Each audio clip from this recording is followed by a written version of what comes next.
We're on a collision course. On a collision course with these two guys. It is the battle of who can make the best micro handheld, 2.8 inches. We've got both of these here in the house now, and we're giving them a little bit of initial impression and test through. Which one of these, or will either of these be worth your hard time and money? You guys ready to go? Let's go.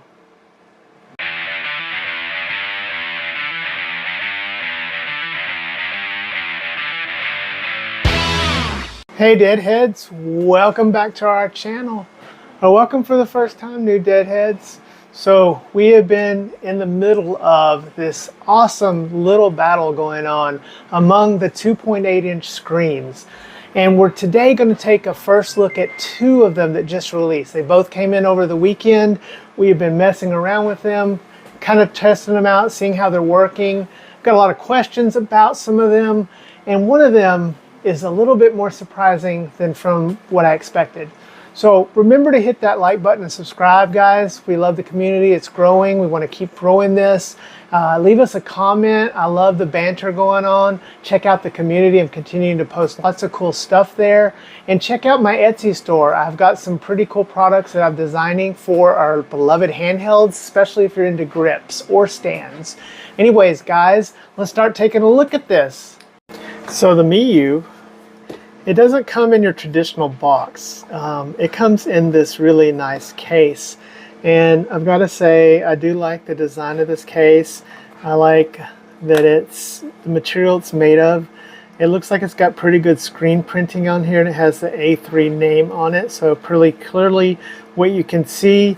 Now, if you're paranoid and you're out and about and maybe leave this somewhere, someone might know what this is and want it, so I don't know about that.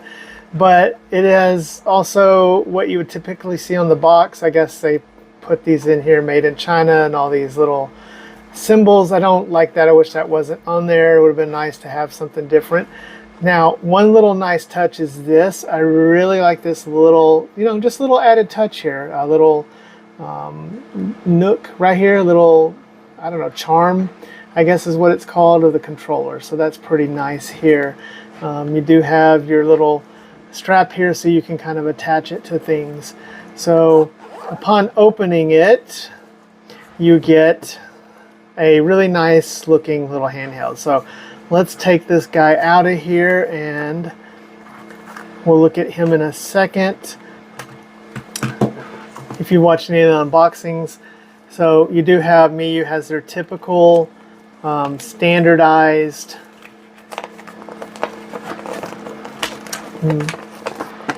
instruction manual here. So you can see it is in both languages, so that's pretty nice. Kind of shows you pretty clearly. One of the things that was so great about the original Mini and the Mini Plus was that this was very user-friendly for someone that had not really been in the world of it. You do get in the package a USB, you get your game card, which I've already inserted. You get a USB A to C, and then you get an adapter for headphones in case you want to use headphones, since it doesn't have a built-in 3.5 millimeter jack, probably to save space for its tiny size. So that's what comes in the package. So we'll get this out of the way here. Again, really like that it comes with a carrying case. I do think that's better than a box. Maybe more companies should take note and do that. And especially when they do nice little touches like this little charm right here. So first impressions, I went for this colorway because I love the look. It reminds me of being a child, being a kid, and having that NES controller. So initially, putting this in my hand, I was like, yeah, this is nice. This feels like typical Miyoo quality.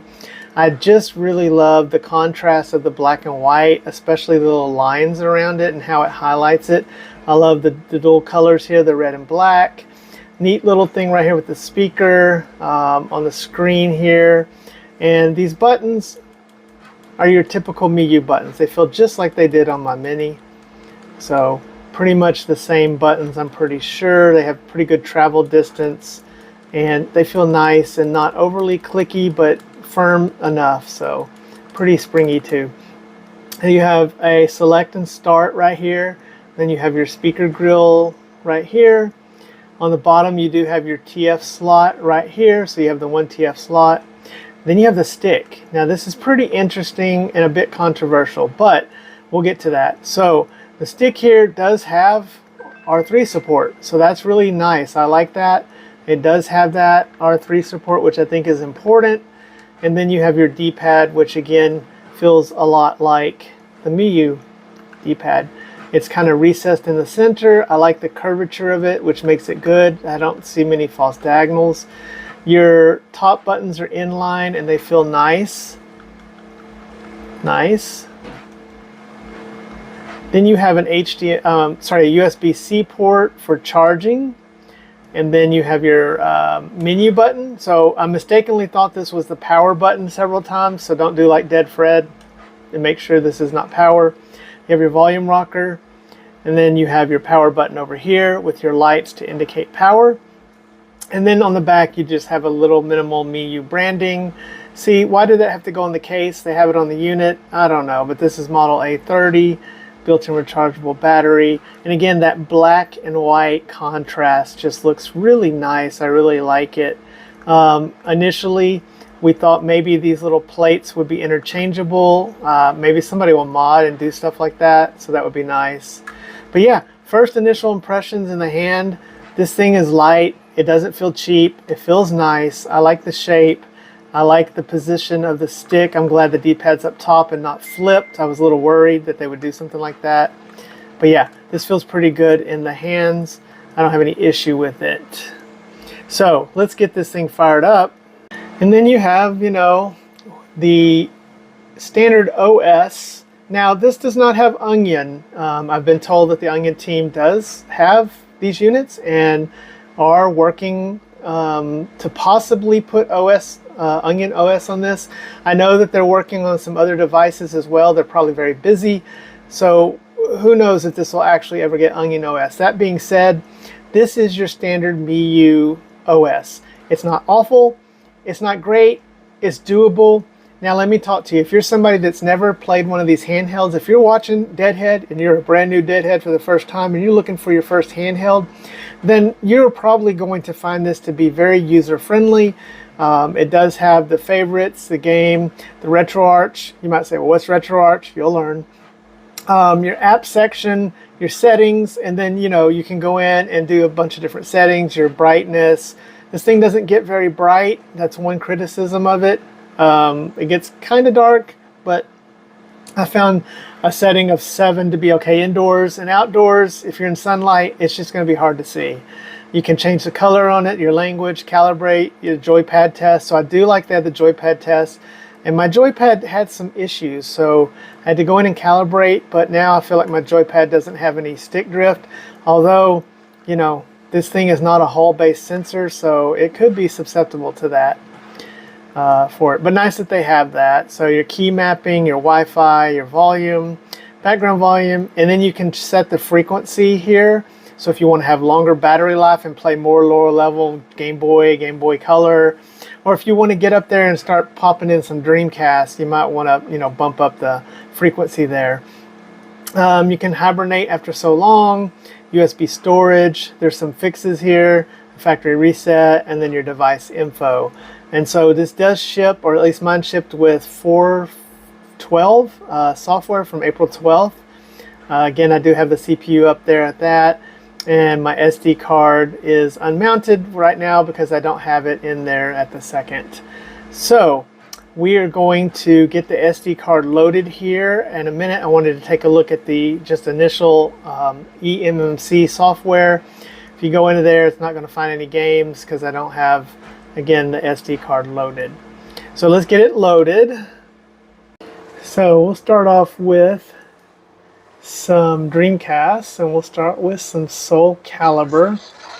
Now, to be honest, the Dreamcast, I wasn't expecting a whole lot from this. It is nice that you can use the stick. I guess that's why this is included for like N64 and Dreamcast and PlayStation. But you can see it's not running great. Whoa, I don't know what happened there. It's just not running. I mean, it's playable, I guess, but it's not really running real awesome. So don't really know what the deal is with that. Again, this is all-winter A33, so weren't expecting much. Many people wonder why Miyoo even bothered with the stick, since the Anbernic did not. And in fact, the Anbernic with the H700 might have actually done better with that. So again, it's going to play Dreamcast, and it looks good. I mean, the graphics look good, but as far as like your frame rate and frames per second, just not getting a lot of good frames in that. It's just not going to be a great experience. And then again, you're talking about a $45 pocketable handheld. So, I mean, it's just kind of cool that you can even do this, and I'm sure certain games are going to play a lot better. Some RPGs that are not going to need a lot of motion are going to play a lot better than, you know, something like a fighting game like this. We did try Dead or Alive 2, and that was even worse. Let's show you some footage of Dead or Alive 2. And as it boots up, familiar Dreamcast logo. That is cool, man, to see that on something this tiny. I can't wait till someday in the future we might see like PS2 on something this small. I don't know. Maybe that won't be great. Of course, we need to have a better... So you can see it even sounds a little kind of, I mean, or tiny cuts. But you can hear in the audio, it's kind of just dragging a little bit.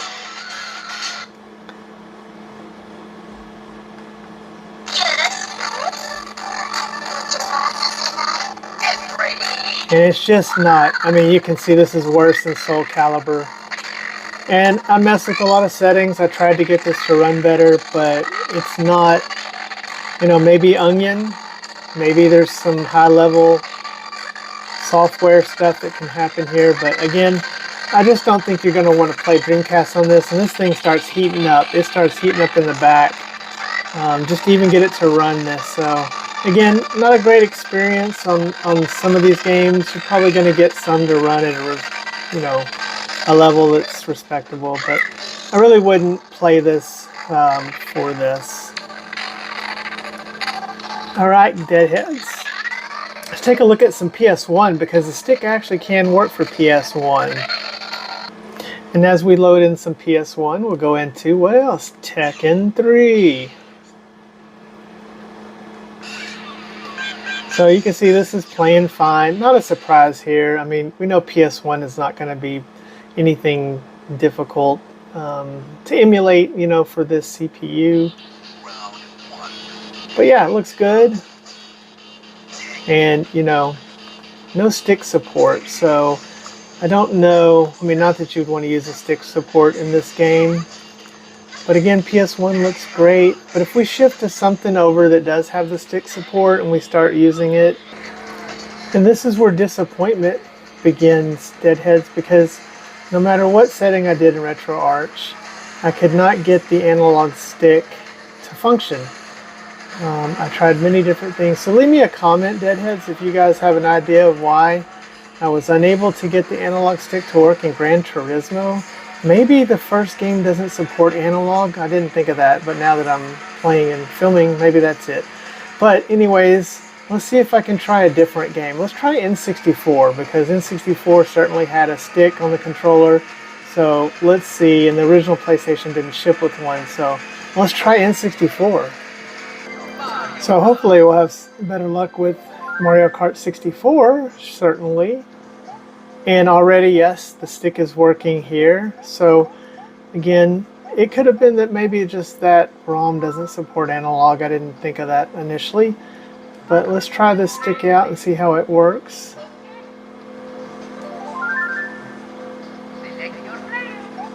And this is a fun little game that you really couldn't run on your original Mini Miyoo Plus or the original Miyoo Mini. So kind of neat here. This thing is getting a little warm. We are running at the max CPU setting, of course. And let's see how this runs.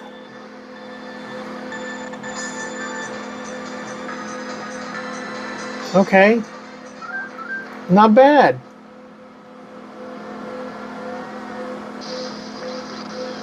A little bit awkward to hold. you know, but I mean, N64 in your pocket, this small. And this is just the first set of these. I'm sure, you know, give it another year, we're going to have even better CPUs, pricing drops. We can get something like a G99 in a handheld of this size.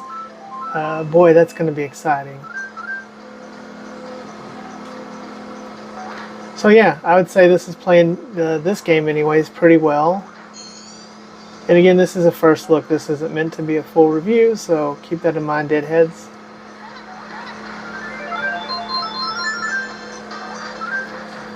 But yeah, stick feels good. Shoulder buttons feel nice. As Donkey Kong tries to run up on me.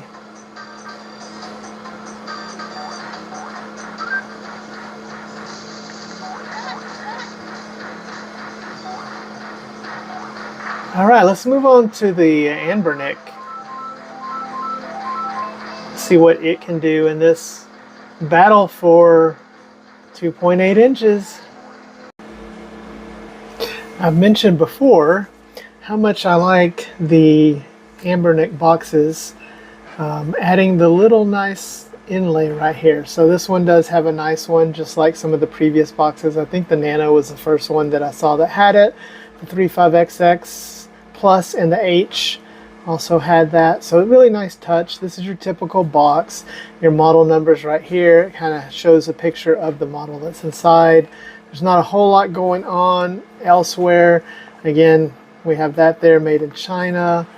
And we do have the colorways, the orange, gray, creamsicle, I guess, transparent black, and white. You can see we went with the transparent black because I do like transparent.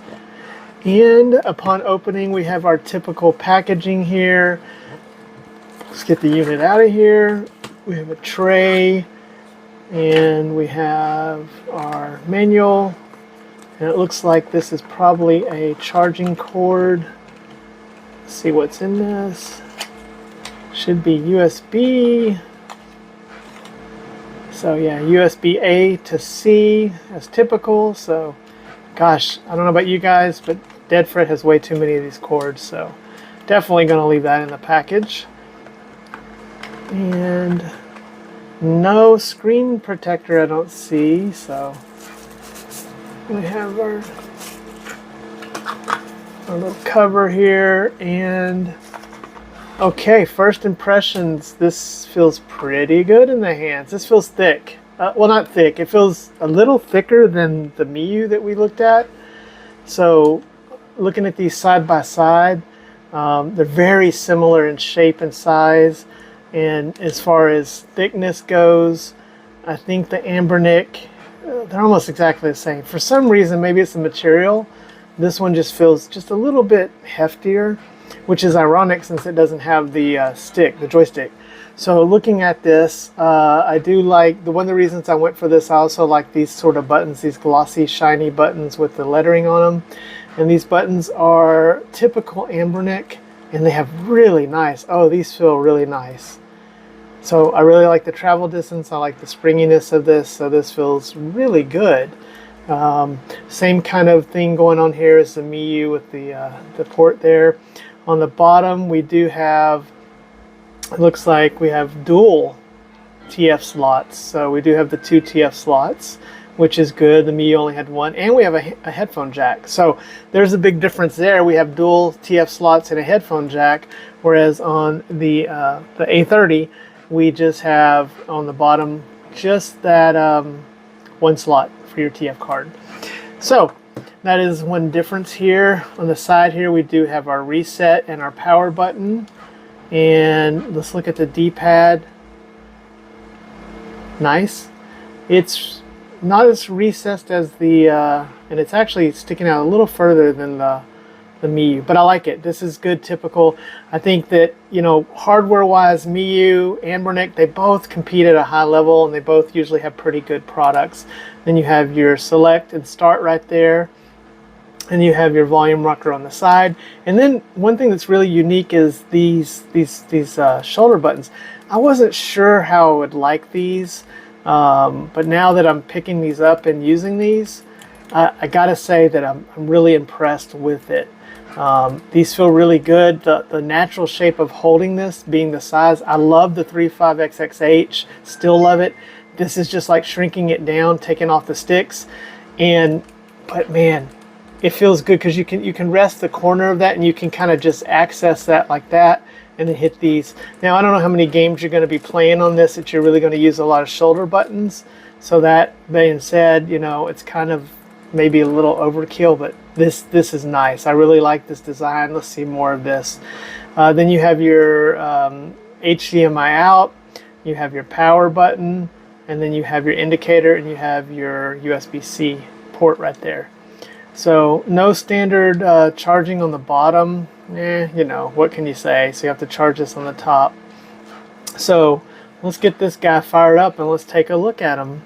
So we have the typical Anbernic software here. There is no Garlic OS, and we recently learned that Serif has not been necessarily working on this, but that's okay because this is pretty good as far as that goes. So you can see this has got the game rooms like the Miyoo, the RA, so it's not terribly different from what you would see on the Miyoo, but I think between the two, I think I prefer the Anbernic right now. And of course, you know, overall, you're going to get a better result with the Onion OS if it ever comes. That's going to definitely be superior here. But you can go in and get the menus, got your date and time, your arc settings, your icon settings, and I like a bunch of different styles of the icons that you can go through and pick or whatnot. I sort of like this neon one right here is the one I usually kind of stick with for myself. But if we go in and we go into the game rooms, in the game rooms you're going to have your card or your external card. So I have loaded up some games here. And we can take a look at some PS1 on this, and we'll do some Street Fighter. And again, the D-pad is pretty nice so far. I think that it's pretty good. This is your standard Anbernic. We've come to expect a certain quality from Anbernic, and we're pretty much getting that quality pretty straight. Now, just like the 35XXH, this has the same CPU. You can think of this as just the same thing in a smaller form factor without the sticks and a smaller screen. But basically, performance-wise, we're going to get the same that we've kind of gotten out of our Plus, the 2024 RG28XX, 35XX, and then now this. I always like this game, so let's see if we can get a match going.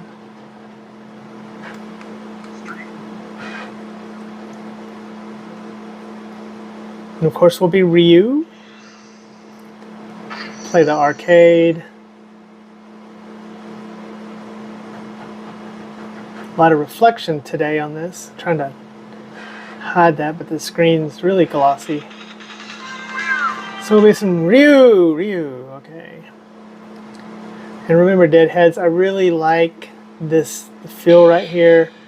Not that I'm going to be using the strong punches. It'd be nice if we had this with 6 buttons. Can you imagine that? 6 buttons with this, but I never was a big fan of using the strong buttons up here, but you know, we'll see. Oh man, Zangief. Yep, we got the Hadouken. Plus, I do a lot of wobbling because I am not the most precise here. We got our Troy Aikman off.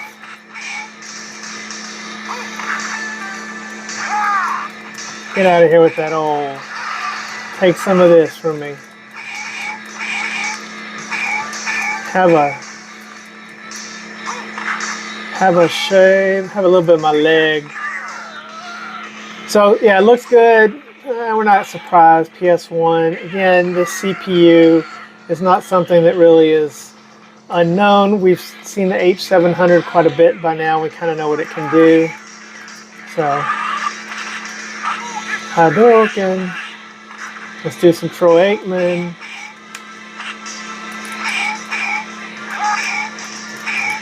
So yeah. But if we go in and we try something just a little different, and we'll try a little bit of some PSP, and You know, as we did with the Miyoo, the PSP is going to be, you know, depending a lot on the game. It's sort of like how the N64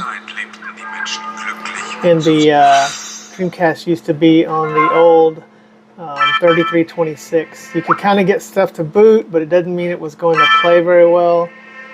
And it would really depend on the game versus game.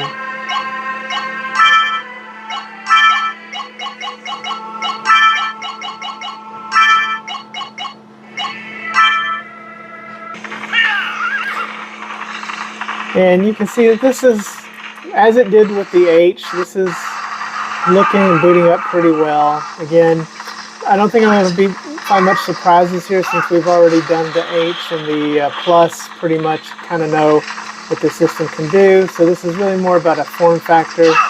But you can see that it's handling the PSP pretty admirably. This is such a great game.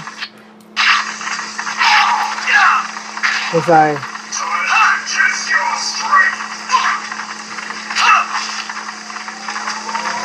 now see, this is where, you know, possibly I would have liked the stick on here, so it's kind of too bad they didn't put the stick on here for Anbernic, but you know, it's not really missing, as you saw. I don't really think you're missing a lot from that. Well, Deadheads, so this has been a first look and sort of initial comparison of the two just released Miyoo A30. Boy, that's loud. The Miyoo A30 and the Anbernic RG28XX. Hope you guys have enjoyed the video as always. Continue to support the channel. We look to bring more content in the future. And we'll see you next time, Deadheads. DeadFred out.